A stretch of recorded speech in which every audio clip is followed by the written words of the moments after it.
CEW 101 basic electrical engineering and measurement की कक्षा में आपका स्वागत है।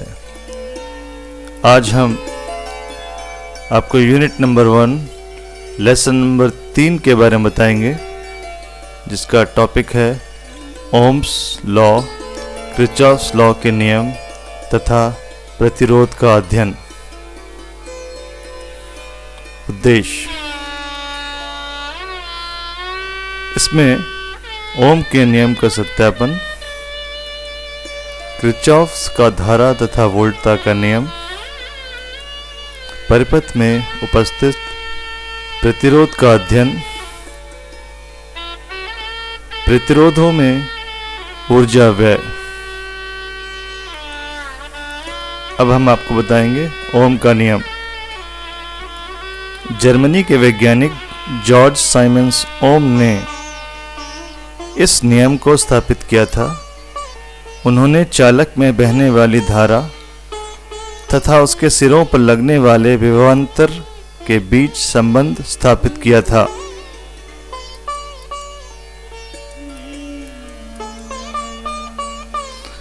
इस नियम के अनुसार किसी चालक की यदि भौतिक अवस्था में कोई परिवर्तन न हो तो चालक के सिरों पर विभवांतर तथा बहने वाली धारा का अनुपात सदैव स्थिर रहता है।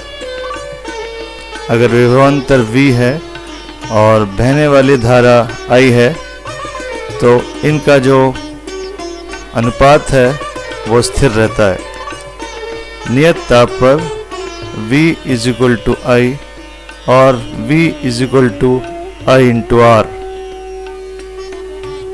यहाँ R एक नियतांक है और इसका मान सदैव निश्चित रहता है यदि चालक का ताप व अन्य भौतिक अवस्थाएं अपरिवर्तित रहें। R चालक का प्रतिरोध कहलाता है। प्रतिरोध चालक का वह गुण है जो धारा प्रवाह का विरोध करता है। अब हम आपको विभिन्न प्रकार के प्रतिरोधों की रचना के बारे में बताएंगे। देखिए, इसमें पहला जो है ये प्रतिरोध का सिंबल है और कुछ प्रतिरोध इस तरह के होते हैं जो कि रेक्टेंगुलर टाइप के हैं, कुछ गोल हैं और कुछ इस तरह के प्रतिरोध होते हैं। जब इस प्रतिरोध को सर्किट में लगाते हैं तो इस तरह से दिखाते हैं। एक वोल्टेज सोर्स है और ये प्रतिरोध है, इसमें धारा बह रही है। देखिए, यहाँ पर विभिन्न प्रकार के इलेक्ट्रॉनिक रेजिस्टेंसेस हैं, छोटे रेजिस्टेंस जिनकी कैपेसिटी छोटी है, ये अलग अलग दिखाए गए हैं। इनके ऊपर अलग अलग कलर कोड्स बने हुए हैं जो रंग के आपके रिंग्स दिखाई दे रहे हैं, और इन रिंग्स की हेल्प से हम ये मालूम कर सकते हैं कि प्रतिरोध कितने ओम्स का है। इस चित्र में भी आपको बहुत सारे प्रतिरोध दिखाई दे रहे हैं जो एक ही वैल्यू के हैं लेकिन बहुत सारी संख्या में हैं।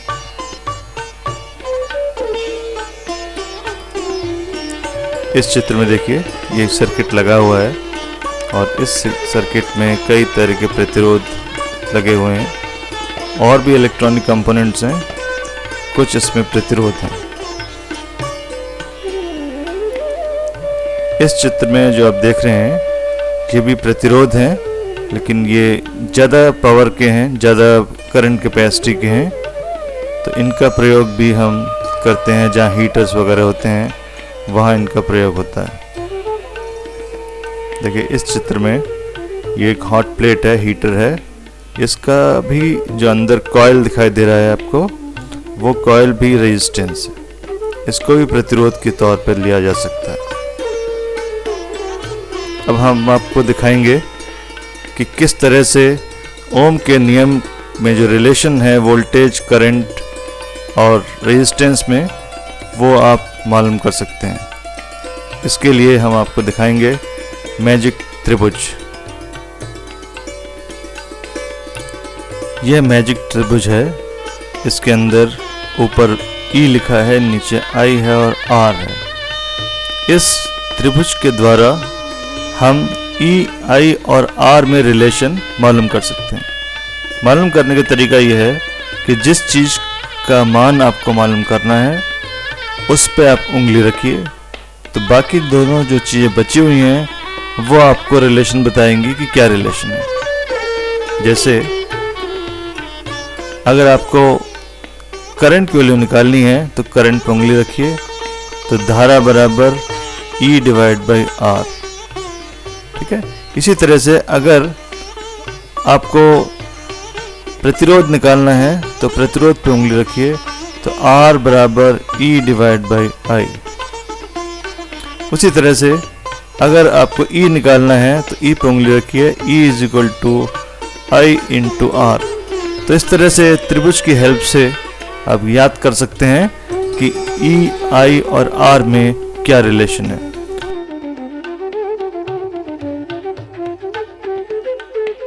क्या रिलेशन है। ओम के नियम का प्रयोग विद्युत इंजीनियरिंग में सर्वाधिक किया जाता है। अब हम आपको दिखाएंगे कि एक विद्युत परिपथ है। देखिए ये विद्युत परिपथ है, इसमें 10 ओम का एक रेजिस्टेंस है, उसके अंदर 2 एम्पियर की धारा बह रही है। तो हमें मालूम करना है कि इस रेजिस्टेंस के क्रॉस कितना वोल्टेज है। तो ओम का नियम कहता है V is equal to I into R। I की वैल्यू 2 एम्पियर है, R जो है 10 ओम है। इस तरह से V की वैल्यू हो गई I इंटू R, 2 इंटू 10 बराबर 20। अब आपको सिखाया जाएगा कि ओम के नियम का सत्यापन किस तरह से किया जाता है। Verification of Ohm's law.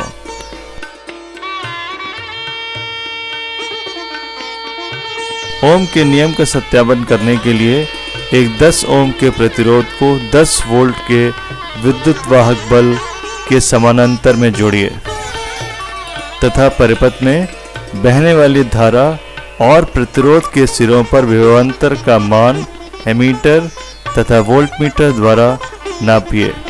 इस परिपथ का चित्र नीचे दिखाया गया है। देखिए चित्र है, इसमें रेजिस्टेंस जो है वो 10 ओम का है और इसके अक्रॉस एक वोल्टेज लगाया है जो कि E की वैल्यू है 10 वोल्ट। तो इसमें 1 एम्पियर की धारा बह रही है। ठीक है। और वोल्टमीटर से हमने देखा कि वोल्टेज जो है वो 10 वोल्ट है, तो 10 वोल्ट है और एक उसके अंदर एम्पियर है। तो अब ओम्स लॉ के द्वारा हम ये मालूम कर सकते हैं कि V is equal to I R है, तो R की क्या value, R is equal to V divide by I।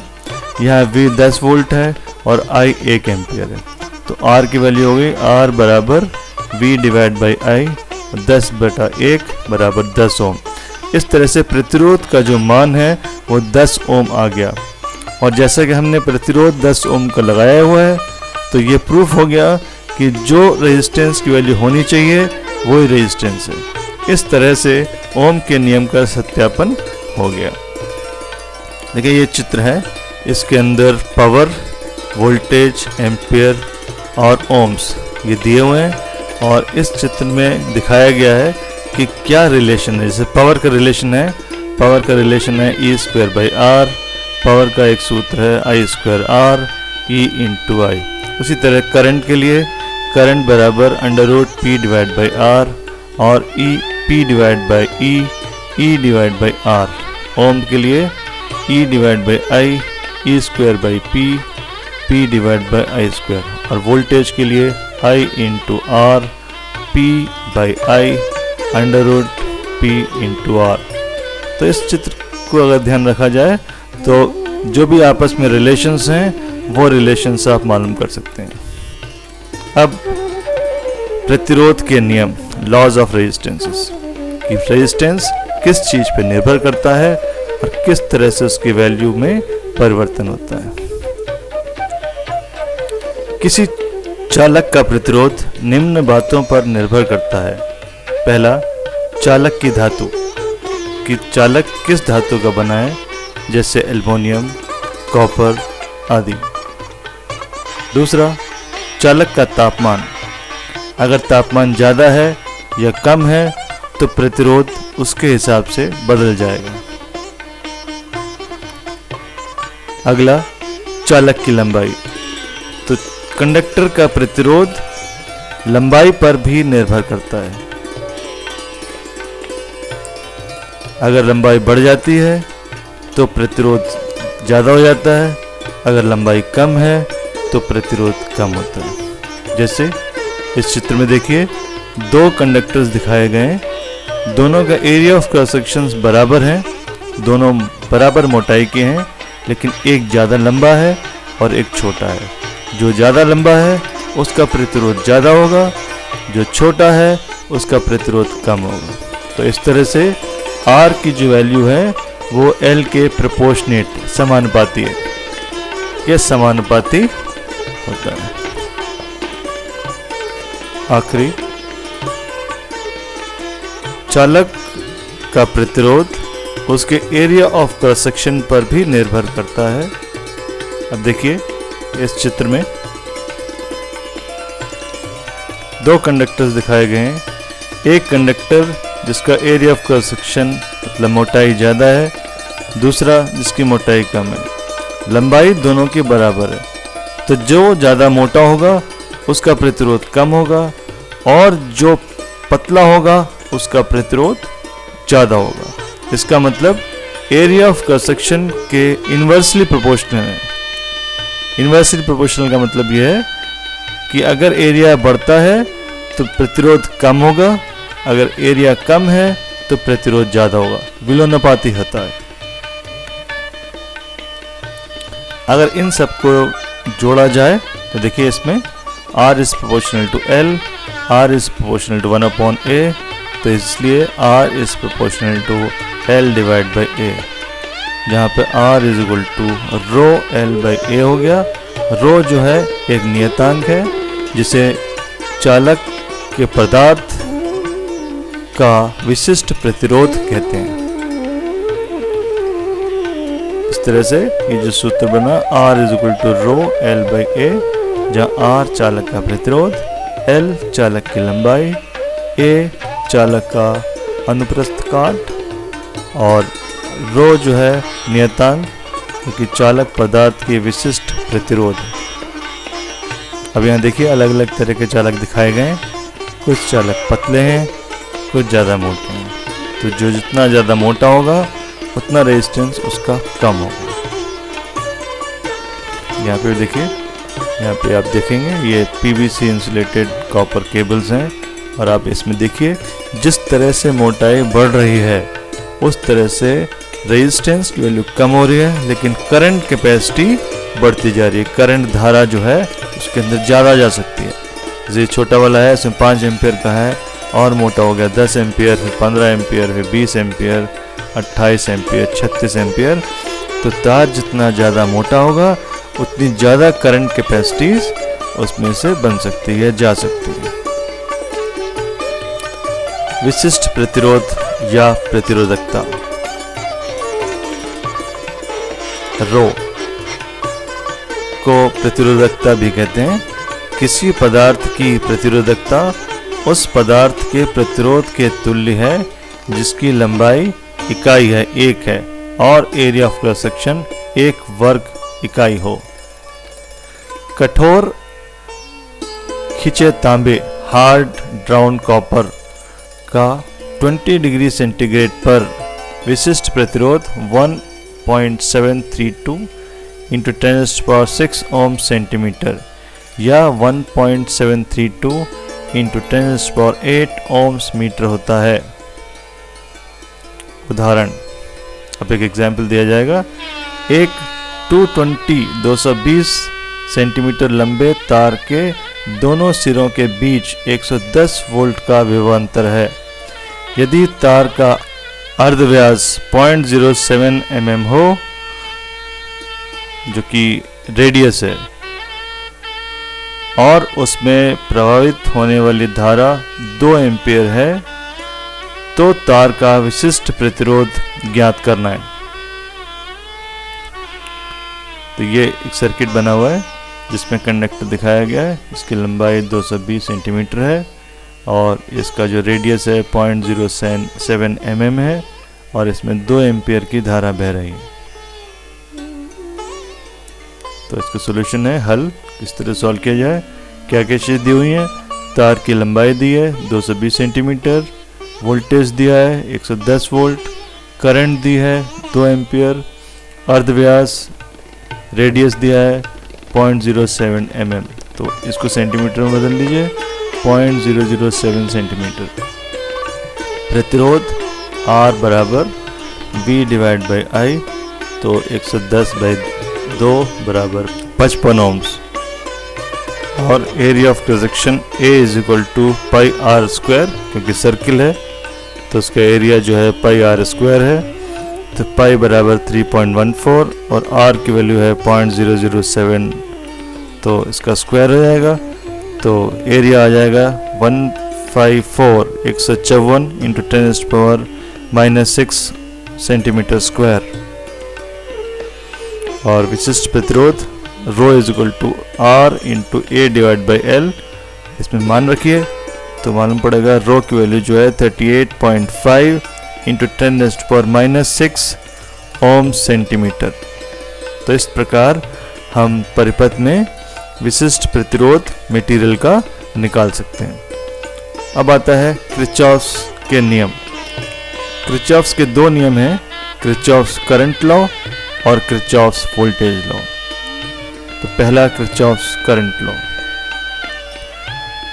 Kirchhoff's के करंट के नियम के अनुसार किसी परिपथ में एक बिंदु पर मिलने वाली धाराओं का बीजगणितीय योग 0 के बराबर होता है। जैसे यहाँ पर एक सर्किट दिखाया गया है, इसमें कई तरह की धारा हैं, कुछ धाराएं आ रही हैं, कुछ धाराएं जा रही हैं। तो इनका जो बीजगणितीय योग है वो 0 के बराबर होना चाहिए। तो I1, I2, I3, I4, I5 का मान 0 होना चाहिए। लेकिन अभी यहाँ बीजगणितीय नहीं है, बीजगणित का मतलब उनके डायरेक्शंस भी होनी चाहिए। जैसे यहाँ देखिए, अर्थात बिंदु या जंक्शन पर आने वाली धाराओं का योग जाने वाली धाराओं के योग के बराबर होता है। और आने वाली धारा देखिए, जंक्शन की तरफ जो धारा आ रही है वो I1 है और I4 है, तो इनका योग I2, I3 और I5 के योग के बराबर होता है। तो यह किरचॉफ्स का धारा नियम। अब एक एग्जाम्पल लीजिए। देखिए इस चित्र के अंदर अलग अलग धाराएं दी गई हैं। I1 का मान जो है वो 4 एम्पियर है, I2 का 6 एम्पियर, I3 का 8 एम्पियर, I4 का 15 एम्पियर और I5 का 5 एम्पियर। तो किरचॉफ्स के करंट लॉ के हिसाब से I1 और I4 का जो योग है वो I2 plus I3 plus I5 के बराबर होना चाहिए। मान रखिए I1 4 एम्पियर, I4 15 एम्पियर, तो 19 एम्पियर हो गया। उसी तरह से I2 का मान 6 एम्पियर, I3 का मान 8 एम्पियर और I5 का मान 5 एम्पियर, ये भी 19 एम्पियर हो गया। तो 19 एम्पियर बराबर 19 एम्पियर। इसका मतलब जो धाराएं आ रही हैं और जो धाराएं जा रही हैं उनका योग आपस में बराबर। अब आपको बताया जाएगा किरचॉफ्स का वोल्टेज नियम। किरचॉफ्स का वोल्टेज नियम हमेशा बंद परिपथ में लगता है। तो ये नियम कहता है किसी बंद परिपथ में धारा तथा प्रतिरोधों का गुणनफल विद्युत स्रोत के विभव का बीजगणितीय योग 0 के बराबर होता है। देखिए चित्र दिखाया जाएगा। इस चित्र में जो है एक बंद परिपथ दिखाया जाएगा, इसमें 4 प्रतिरोध हैं और 2 विद्युत वाहक स्रोत हैं। देखिए इसमें 4 प्रतिरोध हैं, I1, I2, I3, I4 और 2 वोल्टेज सोर्स हैं, E1 और E2। इसमें अलग अलग धाराएं बह रही हैं। I1 R1 में बह रही है, I2 जो है वो R2 में बह रही है, I3 जो है वो R3 में बह रही है और I4 जो है R4 में बह रही है। इनकी वैल्यू को कैलकुलेट करने के लिए हमको क्या करना होगा, वोल्टेज ड्रॉप्स निकालने होंगे। तो पहला वोल्टेज ड्रॉप जो होगा I1 R1, दूसरा I2 R2, तीसरा I3 R3, चौथा I4 R4 और जो वोल्टेज सोर्सेस हैं E1 और E2। जब हम किरचॉफ्स का नियम इसमें लगाते हैं तो हम देखते हैं E1 और E2 आपस में रिवर्स डायरेक्शन में है, अपोजिट डायरेक्शन में है या विपरीत दिशा में है, जिसकी वजह से इनका बीजगणितीय योग जो है E1 माइनस E2 है। उसी तरह से I1 R1 और I4 R4 और I2 R2 ये एक दिशा में है और I3 R3 दूसरी दिशा में। तो इनका जो बीजगणितीय योग होगा I1 R1 I2 R2 I4 R4 minus I3 R3। तो इस प्रकार हम किरचॉफ्स का वोल्टेज नियम लगाते हुए इस परिपथ के अंदर धारा या वोल्टेज जो भी चाहिए उसका मान निकाल सकते हैं। अगला है प्रतिरोध पर ताप का प्रभाव, effect of temperature on resistance. शुद्ध धातुओं जैसे तांबा, चांदी, एल्युमिनियम, लोहा, सोना आदि का प्रतिरोध उनकी ताप वृद्धि के साथ बढ़ता है।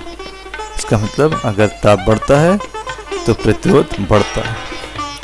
यह वृद्धि काफ़ी हद तक नियमित रूप से साधारण पारस रेंज में तापमान के साथ साथ होती है। शुद्ध धातुओं का प्रतिरोध ताप गुणांक धनात्मक होता है। जैसे देखिए इसमें दिखाया गया है, ये ग्राफ है जो प्रतिरोध और टेम्परेचर के बीच में खींचा गया है फॉर कंडक्टर्स। तो जैसे जैसे टेम्परेचर बढ़ेगा रेजिस्टेंस की वैल्यू बढ़ती जाएगी। लीनियर है, जिस तरह से एक रेखा होती है उस तरह से बढ़ रहा है सीधी रेखा में।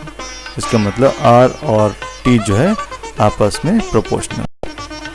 तो इसका जो सूत्र है RT = R0 × 1 + अल्फा T, जहाँ 0 डिग्री सेंटीग्रेड पर प्रतिरोध का मान जो है R0 है, T डिग्री सेंटीग्रेड पर प्रतिरोध का मान RT है, तथा अल्फा जो है एक नियतांक है जो कि चालक का प्रतिरोध ताप गुणांक, टेम्परेचर कोफिशिएंट ऑफ रेजिस्टेंस कहलाता है। तो इस तरह से किसी भी प्रतिरोध का मान हम निकाल सकते हैं अगर हमें टेम्परेचर मालूम है और ये मालूम हो कि 0 डिग्री टेम्परेचर पर उसका प्रतिरोध कितना है। कुछ पदार्थ हैं जो कि इंसुलेटिंग मटेरियल्स हैं, विद्युत रोधी पदार्थ जैसे रबर, अभ्रक, पेपर, कांच, पोर्सलिन और कुछ अर्धचालक इलेक्ट्रोलाइट का विद्युत ताप गुणांक, temperature coefficient of resistance negative होता है। इसका मतलब यह है कि अगर टेम्परेचर बढ़ता है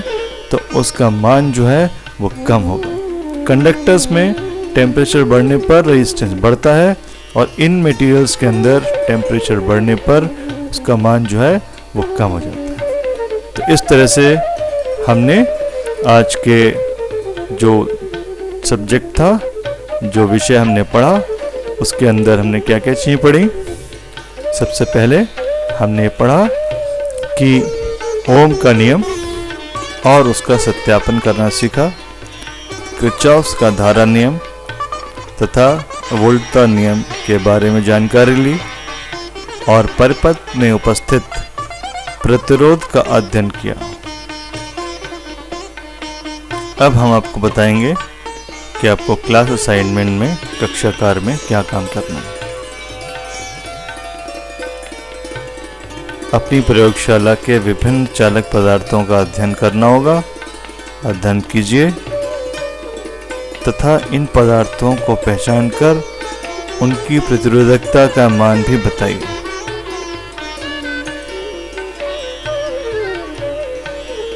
अब आपको बताया जाएगा कि आपको प्रैक्टिकल क्लास के अंदर कौन सा एक्सपेरिमेंट करना है।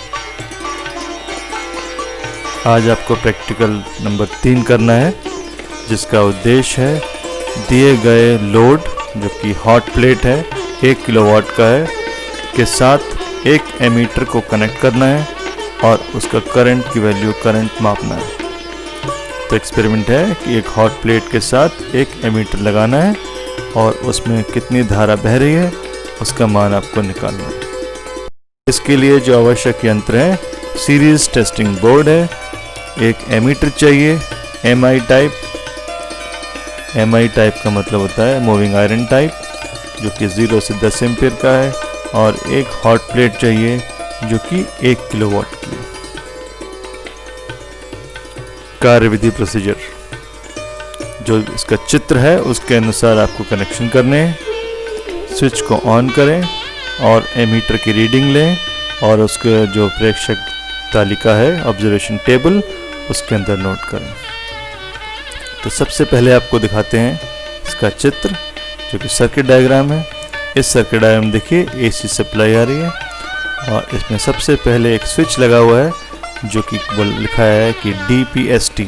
DPST का मतलब double pole single throw switch. एक स्विच है और उसके बाद एक एमीटर है। एमीटर ध्यान रखना है, हमेशा एमीटर जो है सर्किट में जिसका करंट आपको नापना है उसके सीरीज में कनेक्ट होता है, श्रेणी क्रम में। इसके साथ एक हॉट प्लेट लगी हुई है। इस हॉट प्लेट में देखिए हॉट प्लेट के साथ ही एमीटर सीरीज में जुड़ा हुआ है और हॉट प्लेट का दूसरा सिरा स्विच में जुड़ा हुआ है। तो हम आपको पहले सबसे पहले दिखाते हैं कि स्विच किस तरह का होता है। देखिए ये एक DPST स्विच है जो कि ओपन कंडीशन में रखा गया है। DPST स्विच का मतलब बताया था मैं आपको। DP का मतलब डबल पोल और ST का मतलब सिंगल थ्रो। एक तरफ ये थ्रो करता है और जब इसे क्लोज करेंगे तो सर्किट क्लोज हो जाएगा। लैब में एक्सपेरिमेंट करते समय इस प्रकार के स्विचेस का प्रयोग किया जाता है ताकि एक्सपेरिमेंट करते समय किसी प्रकार का रिस्क ना हो कि सर्किट ओपन है या क्लोज्ड है, वो स्विच देख के पता चल जाता है। देखिए ये जो स्विच दिखाया गया है ये स्विच क्लोज्ड पोजीशन है। अब आपको दिखाते हैं कि कनेक्शन किस तरह से होते हैं। देखिए इस चित्र के अंदर इसमें कनेक्शंस हैं। एक तरफ इनपुट सप्लाई है जिसमें एक नीला तार और पीला तार है और जो आउटपुट सप्लाई है वो लाल तार और सफ़ेद तार है। जब ये स्विच बंद हो जाएगा तो सप्लाई जो है इनपुट से आउटपुट की तरफ आने लगेगी।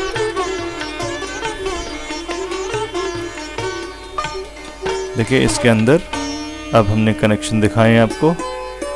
स्विच के जो आउटपुट साइड है वहाँ से एक एमीटर लगाया हुआ है सीरीज में और एमीटर का दूसरा सिरा हॉट प्लेट में और हॉट प्लेट से का जो दूसरा सिरा है वो सप्लाई में दिया हुआ है।